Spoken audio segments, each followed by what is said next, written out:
Hello guys, তোমাদের সবাইকে good morning. তো তোমরা সবাই কেমন আছো? আশা করি খুব ভালো আছো, আর আমিও খুব ভালো আছি। আর এরকম বৃষ্টি ঘন সকালবেলা মন চাই এক কাপ দুধ চা খাই, তো যেই কথা সেই কাজ। তো এই দুধটা বাবাইয়ের জন্য ছিল ফ্রিজে, তো কাঁচা দুধই তো আমি জাল দিয়ে গরম করে নিয়ে ভাবলাম তাহলে দুধ চাই খাওয়া যাক। সব কিছুই অভ্যাসের উপর নির্ভর করে। আগে যখন পড়াশোনা করতাম মা রোজ 1 গ্লাস করে দুধ দিত, বাট ঢক করে সেটা খেয়েও নিতাম ভয়েতে।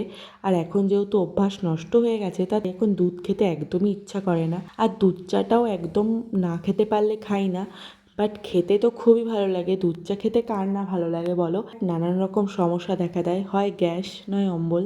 তার জন্য দুধ চাটা যতটা পারি এড়িয়ে চলি। যদিও বা খাই রচাটাও সেমন একটা খাওয়া হয় না, বাট আজকে খুব ইচ্ছা হলো যে, তাই জন্য ভাবলাম দুধ চা করেই খাওয়া যাক। তো তোমরা কোন চাটা বেশি প্রেফার করো অবশ্যই কমেন্ট সেকশানে জানিও, দুধ চা না র চা।